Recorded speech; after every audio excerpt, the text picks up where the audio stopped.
A RTM apresenta Parar para Pensar. Temas atuais com uma perspectiva bíblica. Todas as semanas com Francisco Saccoenda Doido. Evangelho segundo João, capítulo 12, versículo 45. E quem me vê a mim, vê aquele que me enviou. Durante o seu ministério, Jesus fez uma série de declarações repleta de simbolismo e importância. Em muitas ocasiões, até mesmo os seus discípulos não foram capazes de, à primeira vista, compreender certas frases usadas por Jesus. Certamente que este texto que li enquadra-se perfeitamente no conjunto destas expressões ditas por Jesus, que são, afinal, uma síntese de grandes doutrinas que constituem a fé cristã. Quem me vê a mim, vê aquele que me enviou.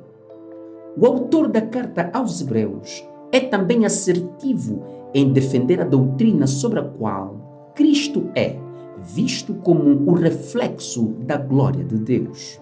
Em Hebreus capítulo 1, versículo 3, diz assim: Ele que é o resplendor da glória, a expressão exata do seu ser, sustentando todas as coisas pela palavra do seu poder, depois de ter feito a purificação dos pecados, assentou-se à destra da majestade nas alturas.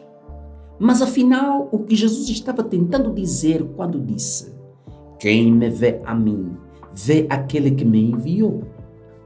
Olhando para o contexto de toda a Bíblia e do Evangelho de João de modo específico, podemos aventar três coisas que poderiam estar na base desta afirmação de Jesus. Primeiro, quando Jesus diz: Quem me vê a mim, vê aquele que me enviou, isso significa que quem vê a Jesus, vê a soberania de Deus. Segundo, outra implicação que envolve estas palavras ditas por Jesus estão ligadas ao facto de que quem vê a Jesus vê então o amor de Deus. Finalmente, outra nuance que envolve esta expressão dita por Jesus, associada à ideia de que quem vê a Jesus vê aquele que o enviou, isso significa que quem vê a Jesus vê o julgamento de Deus. Quem vê a Jesus vê a soberania de Deus. Sim, meu ouvinte, a Bíblia diz em João capítulo 1, versículo 1 a 3, no princípio era o Verbo, e o Verbo estava com Deus, e o Verbo era Deus.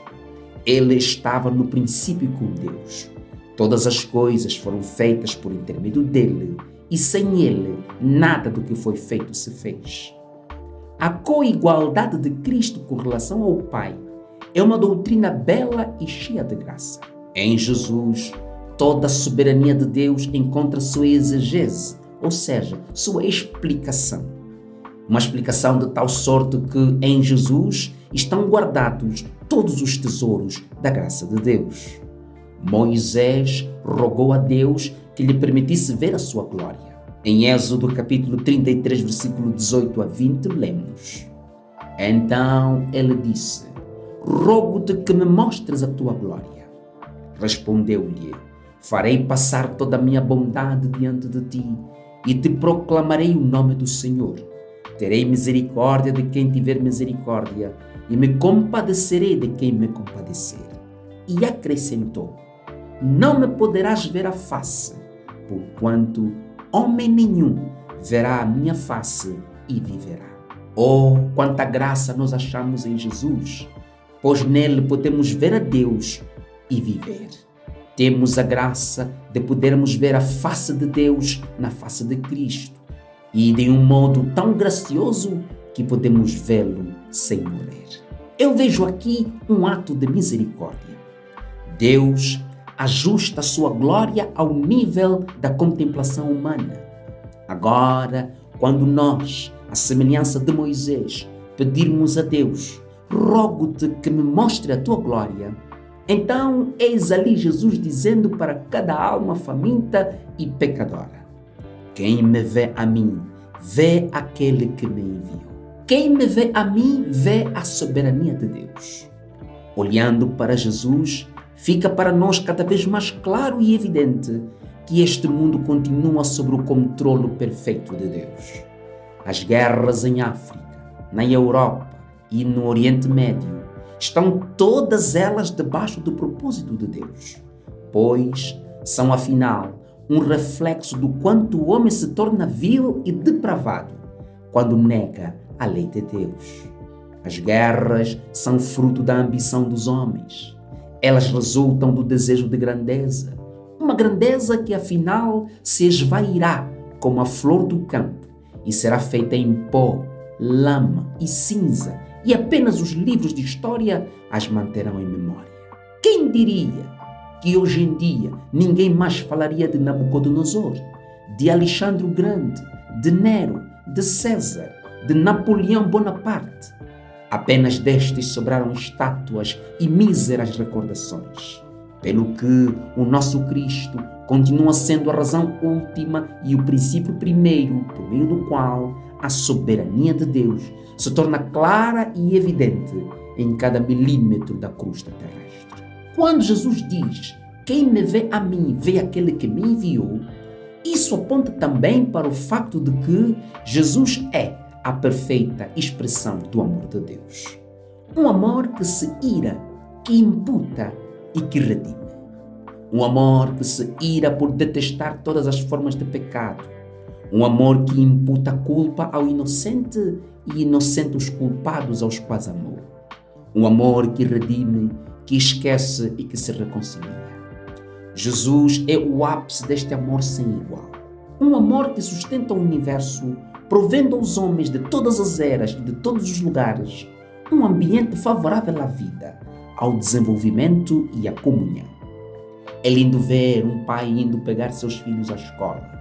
É prazeroso demais ver um casal feliz, sorrindo, comendo e dando graças a Deus por tudo. Tudo isso só é possível graças ao amor providencial de Deus, que vem até nós através da pessoa de Cristo. Finalmente, quando Jesus diz que quem me vê a mim, vê aquele que me enviou, isso também revela a vinda do juízo de Deus. O juízo de Deus já está em curso neste mundo, faltando apenas o dia da sua efetiva consumação. Muitos homens já estão sob o juízo de Deus, porque Deus apagou de seus corações o temor, o respeito pela vida e pelas coisas do reino de Deus. Eles bebem de modo conspurcado. Eles colocaram sua cultura e estilo de vida acima da lei moral de Deus. Deus os entregou aos seus próprios caprichos para que possam fazer do sexo um passatempo, do casamento uma miséria e da pretensa liberdade individual o maior de todos os troféus. Eles, porém, não sabem que estão sendo preparados para o dia do derrame final do juízo de Deus.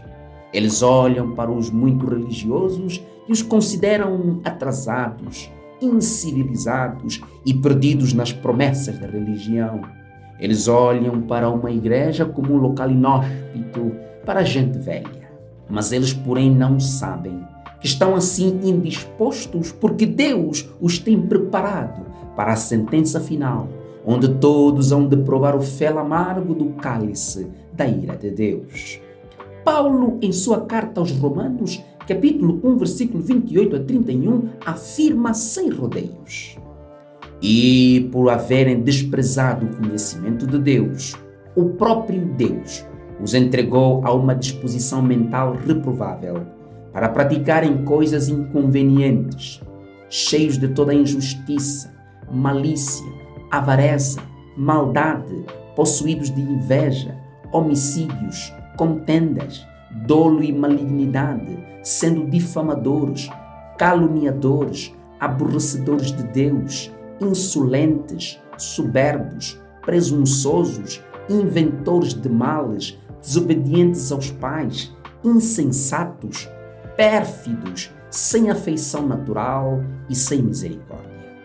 Por isso, amigo ouvinte, nesta Páscoa, volte a olhar para Jesus com atenção e você perceberá que nele repousa a soberania, o amor e o juízo de Deus.